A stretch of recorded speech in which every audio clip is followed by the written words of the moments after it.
So first one, we'll look into this applications of IP security.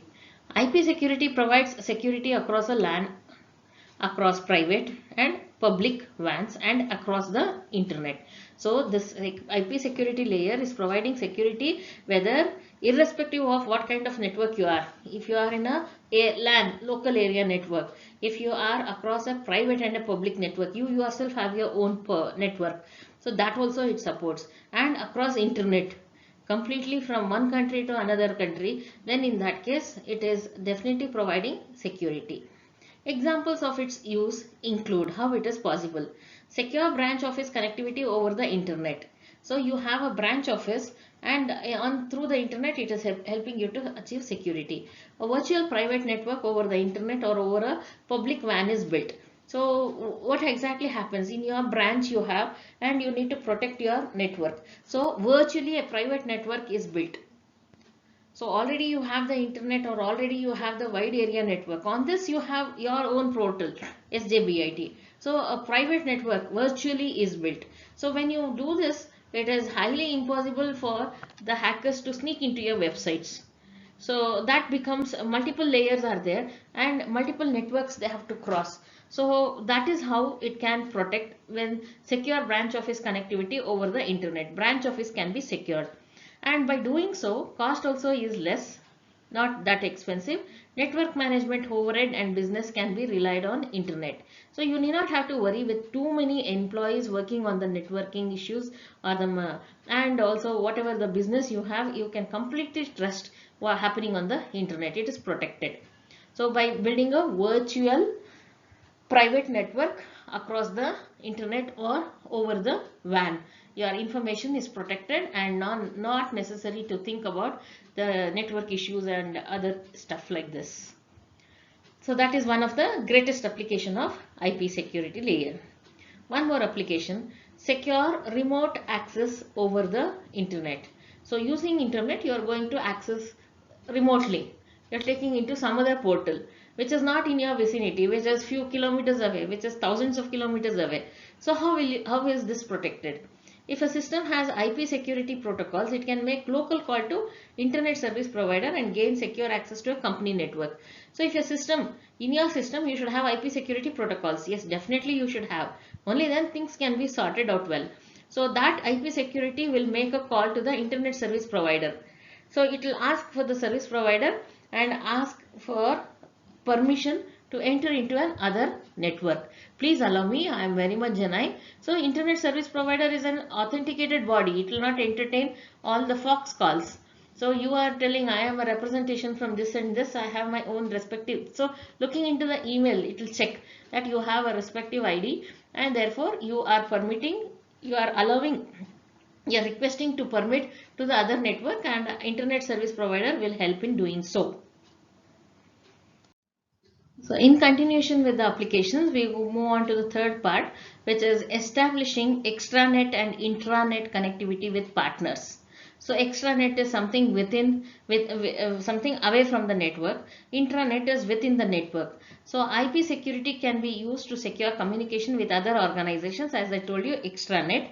And when you are doing so, it ensures authentication and confidentiality and provide a key exchange mechanism. Definitely intranet you need not have to check this again and again, because all of you belong to a single family and you belong to a single portal and you have a single network, so not necessary to ensure check there. Whereas when you are doing with the outer network, you have to ensure with authentication, confidentiality, and also which is the mechanism to do the key exchange. So that is also taken care by IP security layer. Fourth one, enhancing electronic commerce security. Even though some web and electronic commerce applications have built-in security protocols, even though whenever you are doing web interaction or e-commerce applications, they have built-in security protocols. Definitely there are protocols which are taking care about security issues in terms of e-commerce. The use of IP security layer, encryption and authentication enhances security, even though it is there. In electronic commerce, I told you, right, every time you come across a protocol, each and every protocol will provide security. So multiple times it is going on cross-checking. So already in e-commerce and web applications there is security by taking care of the SSL layer. SSL record protocol will take care about that. You have the handshaking procedure, you have the content specific algorithm, all other things are there taken care. But still again, once it comes to the IP security layer, again it will look for the use of IP security layer encryption. Again that gets encrypted and also checks with authentication. So these three enhances the security further. So these are few of the applications of IP security, and we will now have a pictorial representation of how the IP security scenario works. So you have the network here. So this happens to be the network and these are the users. So we have our desktops here, we have our laptops here, and and you have an Ethernet switch. So using this modem you do the connections. So whenever you are having the connections, you are just reporting back. That means you are using the internet. And when you are having any message to be sent, it is not simply sent as a message. You will always have a IP security header and IP header. So payload is nothing but your IP, payload is nothing but your message. The message will not be simply sent as it is. It will also have a header, IP header. So what is the header? By this time you must have known. So it is a local address where it is supposed to go. So that is how the information is sent. And similarly, this is how the information is sent. So with the routers, this is sufficient. You require only IP payload and IP header. But from the routers, when you are sending the information to the network, you should also have something else. Not only the IP payload, not only the IP header, you should also have IP security header. IP security header that gets enhanced. That means to which kind of network you are going, that is intimated in this particular fashion. So this is how the IP security scenario works. So same thing as I have told you, IP security enables encryption and authentication of all traffic at the IP level, definitely. So distributed applications including remote logon, client server, email, file transfer, web access and so on are secured. Whatever you are doing on the internet, remote logon, client server interaction, email, file transfer, web access, whatever, everything is secured. Organization has different LANs at dispersed locations. So whenever you're doing this is having a different locations, IP traffic is conducted on each LAN through private or public WAN. IP security protocols are used which operate in networking devices such as, okay, the protocols are also implemented on networking devices such as router or firewall which connect LAN to the outer world. As I told you, the gateway switch where the routers are working as a gateway, there also IP security protocols are implemented, and whenever you are sending a message to another network, to the outer world, it has to go through encryption, and whenever information is coming from that side, it has to be authenticated. So the IP security networking device will encrypt and compress all traffic going to WAN and decrypt and decompress traffic coming from WAN, wide area network. So it is ensuring that it properly functions.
Now we go into the next role played by IP security, like what is the benefits of IP security.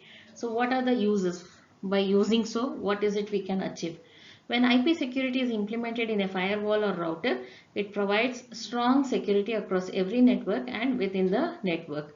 So firewall is a system which restricts virus to enter into your network. So when you have IP security implemented on that, it provides a stronger security within their network and across the network also. So one is with firewall, not only with firewall, with router also. So router also restricts unauthorized network messages. So there also IP security protocols will check to remove the unnecessary messages or restrict them from entering. IP security in firewall is resistant to bypass and is the only means to enter organization through internet. So whatever the IP security protocol is incorporated in firewall, nobody can bypass it. Any sort of hacker or any sort of virus cannot bypass the firewall. Therefore, it is highly resistant, and that is the only gateway, that is the only path for any hacker or the virus to enter into the organization through internet. So if you protect and safeguard that particular gate itself called as the firewall, no other hacker or the virus can sneak inside your network. IP security layer is under transport layer. Yes, so I told you the bottom layer or the next layer above the transport layer. The next layer is the IP security layer. It is in transport layers you have protocols like TCP, UDP. So it is transparent to applications and no need to change server when firewall is implemented. So even in transport layer it is taken care. So when you are going away, you need not have to implement a change with the server. Firewall will take care with the transport layer as well as with the IP security layer. So upper and the bottom layer of IP security are not affected. It ensures the upper and the bottom layers are also protected. IP security protocol is transparent to end users. It's easy, it is simple, and it is open to everybody. So there is no any sort of secret or confidentiality maintained, and it is transparent. No need to train users. It is not that complicated. No special training required. Issue keying material or revoke keying material when users leave the organization. So when the person enters into a company, he has to be given a key. Okay, and when the person leaves the organization, because key is nothing but the password. So that password or the user ID should be given. User ID normally is given, password is given from the person who is using. So the moment he enters into the organization, a user ID will be given and that becomes his representation. The moment he goes away from the organization, that user ID can become obsolete or it can be changed or it can be deleted. So, and another employee will get the next series of number. Therefore, it is transparent, no need of any special requirement. IP security can provide security for individual users, not only for the organization, not only for the network, for individual users also the messages are protected. And what are the different IP security documents? We just now had this discussion. What are the IP security documents? There are a lot of request for comment, RFCs and draft IETF documents. So I told you about RFC and IETF. IETF is a platform for any person who has done work on internet can publish their work. And and if everything is checked and the panel decides if it is really uploadable, then they give a standard name and that number is having RFC dash dash dash. So request for comments. So that information becomes an open source and anybody anytime can view that particular information. So there are a lot of RFCs and draft IETF documents making it complex and difficult. So it is categorized into the following groups. So this is a single platform and internet is so vast. Which part of internet are you doing research? Are you doing research on user login? Are you doing research on transferring the information? Are you doing research on the different layers of OSI? Are you doing research on the transmitter side? Are you doing research on the receiver side? So the vast application of internet is very big, and this is a single platform called as IETF, meant for publications. So it is very difficult to understand, therefore it is categorized. So how is it categorized? Number one, it is categorized in terms of architecture. So you have a beautiful design that comes under this platform architecture.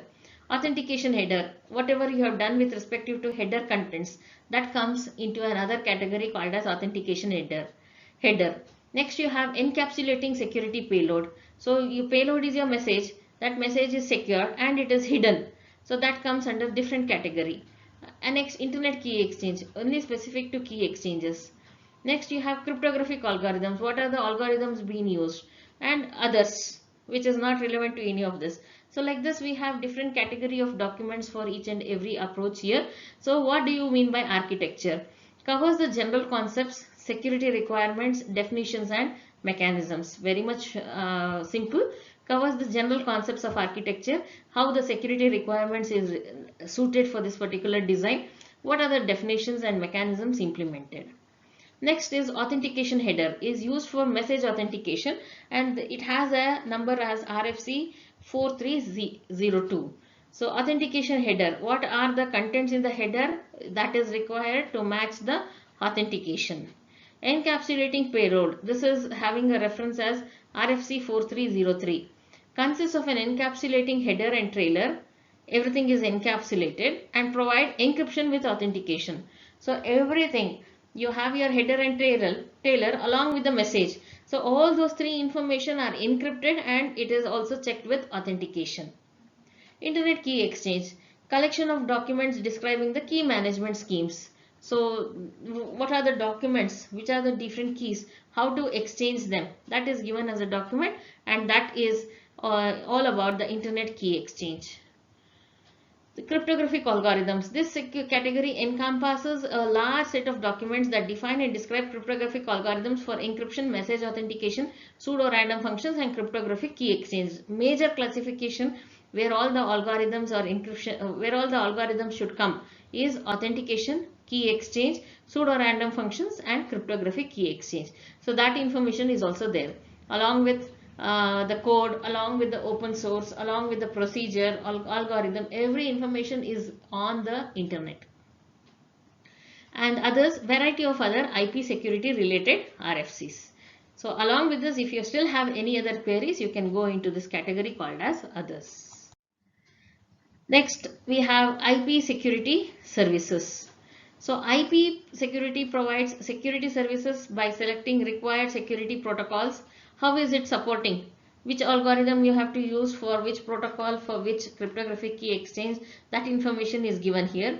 Two protocols are used to provide security. One is the authentication protocol and the other one is the encapsulating security payload. So what are these two doing? Authentication protocol designated by the header. It is called as authentication header.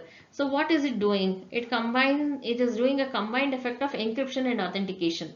So it is doing both, and the format listens as per this authentication header.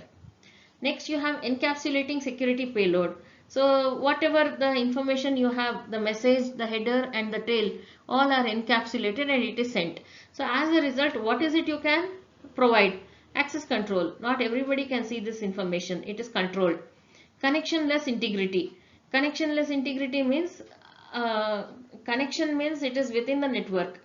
Connectionless means connectionless means within a network. Nobody can also access the information within the network. If it is your information, it is your information only. Connection integrity means from one network to another network. Connectionless, wireless. So it is within the same particular network. Data origin authentication. That also, who has sent, why it has sent, that is also an information which is taken care here. Rejection of replayed packets. So hacker is sending abruptly replayed messages. So there is a strong feature by this. In case it is sent again and again, it will immediately reject. That is not accepted. Confidentiality. So by having the right version of the keys, encryption is possible, and as a result only the authenticated genuine receiver can see the information. Limited traffic flow confidentiality. Here also a limited traffic flow, only authenticated users, limited traffic flow. When can you make the traffic flow limited? By restricting their access entering into a network. So as a result, confidentiality is enhanced. The last topic here, as it is segregated, is transport and tunnel mode. So both the protocols, authentication header and encapsulation security payload, support two modes of use, transport mode and tunnel mode. So what exactly you mean by transport mode? Transport mode is through the transport layer, whatever the information you are sending. Tunnel mode is, it is an alternate path. So that is the difference between transport and tunnel mode. So what exactly happens in the transport mode? Provides protection for upper layer protocols. So what are the upper layer protocols? TCP, UDP. So in transport mode, it is protected. All operate above IP in a host protocol stack. So transport layer is above the IP layer. So definitely it is protected. So all the transport layer protocols meant are protected in transport mode. It is used for end-to-end communication between two hosts. So two people who are talking, they normally peer communication happens in the transport mode and it is protected. ESP in transport mode encrypts and optionally authenticates the IP payload. So in transport mode it encrypts and sometimes it is authenticating whether the IP payload is genuine or not. Whereas the authentication header in transport mode authenticates the IP payload. So ESP checks with the authentication and authentication header checks with the IP payload and selected portions of IP header. So what do you mean by tunnel mode? Provides protection to the entire IP packet. Here in transport layer it protected only for the transport layer protocols, but here it provides for the entire IP packet. Packet is what it is keen on. Fields are added after the AH or ESP fields. Now the entire packet is treated as a payload of new outer IP packet header. Entire packet, header and tail, everything is protected. Original inner packet travels through a tunnel from one IP network to another with no routers. So tunnel, sneaking in, an alternate path. So you are escaping. So in that case, you are escaping the routers or the normal protocols. So that is the feature. Not every time it is done. So only in case of emergencies, tunnel mode is used. So no routers are there. So unprotected packets generated are tunneled through external unprotected packets. So sometimes you are not able to, entire message cannot be encapsulated. It is still remained as raw. So in that case, you have to first of all ensure that it is encrypted. You have to check with the authentication and then you have to put it with the header. You have to put it with the tail and the whole of this thing is encapsulated with another protocol. So in such cases, the raw message can be tunneled. Host A generates IP packet whose destination address is of host B. This packet is routed from A to a firewall or security router at boundary of A's network. Okay, yes. Information A has to, from a packet has to go to B.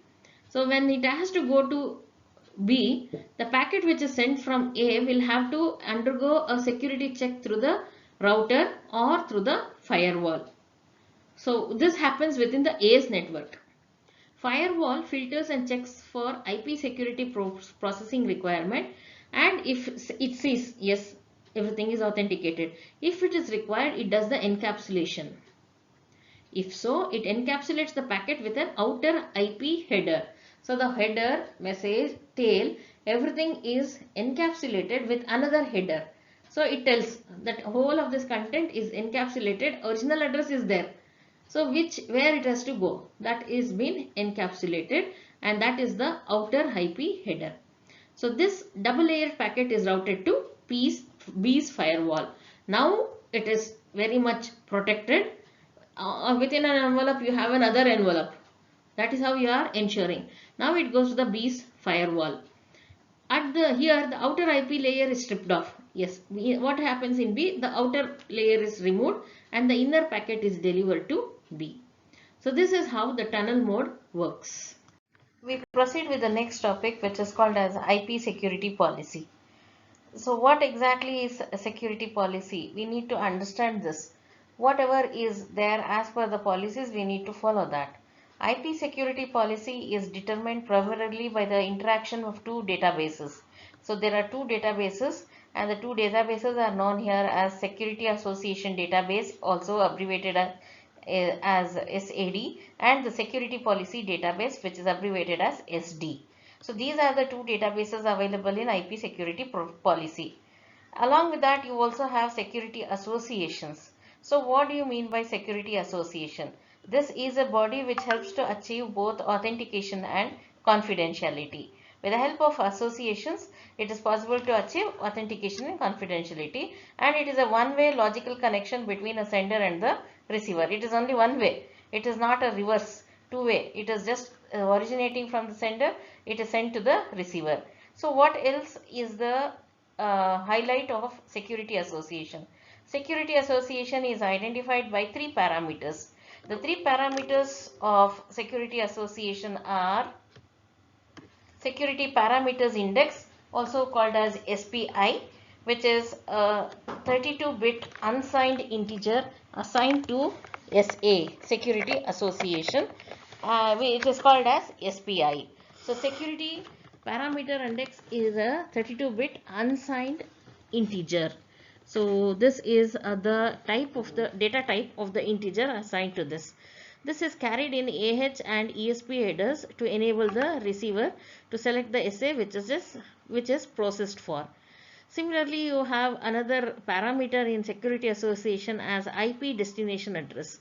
So this is the address of the destination endpoint of the SA. So destination of the address to where it has to reach, like an end user or a network system such as a firewall or a router. Where exactly IP destination address, you are sending say information to somebody. So when you are sending the information to somebody, in the sense in another network, it has to first cross the firewall or the gateway. So they here act as the IP destination address. Next you have security protocol identifier. So this field is from the outer IP header, which indicates whether the association is an AH or ESP security association. So it identifies which is the protocol you are using, whether it is AH authentication header or ESP encapsulated security protocol for security association.